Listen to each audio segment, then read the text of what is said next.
So today we're going to be going over sewing and like different types of stitches. So right here I have something that I've made a while ago. It's my mushroom. It took me a week to make. It took a while, but for today we're just going to start off small with this little blue frog. So first to sew, you obviously have to get a template. This was originally a 3-piece template, but I had turned it into a 2-piece to make it way simpler. So for sewing, there's many different stitches you can use, but one of them is the whip stitch, which you just go in and out very quickly throughout the whole thing. And when you're sewing, you have to make sure to leave at least part of the thing open so you can flip it inside out and then stuff it. But that's if you're making a stuffed animal. Making clothing is a way harder process, which I don't know how to do.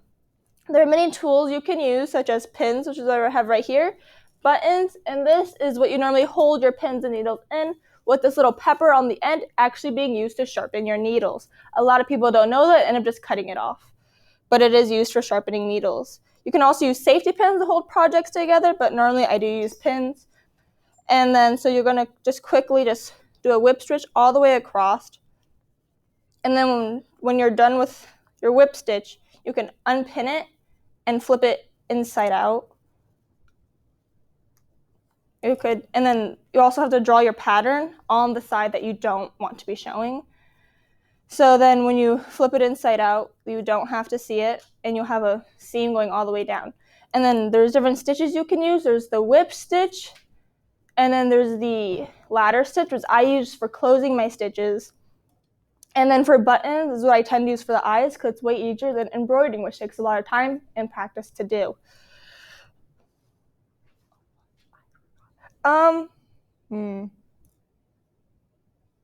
So when sewing, you want to make sure that obviously you're being safe because you can poke yourself. So sewing is a thing that you can use anywhere. So I know someone who always came to me asking to sew because he himself didn't know how to. So every day after work, he'd come to me like, hey, I poked a hole in my pants again. So I would have to go and fix his pants. So sewing is a great way, it's a good skill to know, so you don't have to go out looking for someone to fix your pants after you shoved a screwdriver through them because you're a dumb electrician. And so after a while, you get faster and faster. And then when you come to an end and you're out of thread, try going through one more time if you can. Create a loop at the end of your needle and try to push your needle through that loop. And then you knot it off, and then you get a new thread and continue.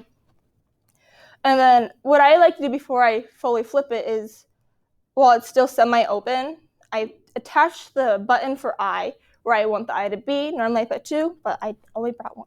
So you do that, and then you flip it. Using the ladder stitch is really simple. You just make sure both sides are relatively parallel to each other and go double in one side, go over, and then keep going like in a zigzag motion, but going 2 to one side. So it's 2, 2, 2, 2, all the way up. And then when you're done, you just pull it, and it creates a visible seam, which is quite helpful when, say, the side of your shirt rips. Great for fixing that. There's a pillow. You can use it to quickly fix one of those. And then pants is what I was using him for.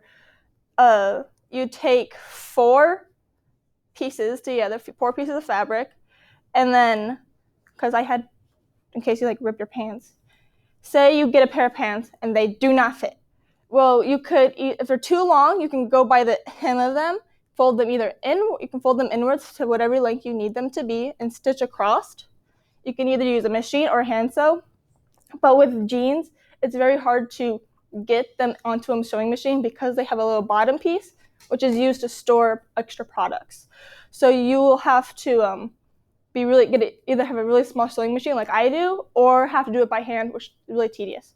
But you have to go straight across all the way around for them to be longer. If they are too skinny along the seam, you could cut and grab extra fabric or whatever choice you want. It can either be just regular cotton, which is what I choose for beginners. It's a very easy fabric to work with. Very easy to see which is the wrong side, which is the right side. Because the right side is the one with the design and pattern that you want people to show. The wrong side is the inner side. That's pretty plain. You don't want to look at it. It's really ugly.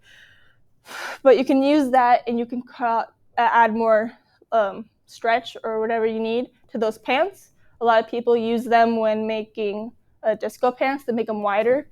Boot pants, you can make them wider that way, and it gives people an extra thing to add to their pants, make them more customized. And after you're done, it's always important to clean up your sewing materials. So put your needles back where they go. Make sure nothing gets left behind, because if you have pets, you really don't want them getting into this, because that's a very expensive vet bill. And with scissors, you need them for sewing. It's an important material. Make sure once you use scissors, they're only ever used for your fabric, or else it will dull them out, and it will not cut your fabric properly, and it will shred it immediately. And that is the conclusion. Hope this helps with any future projects you choose to do. And good night.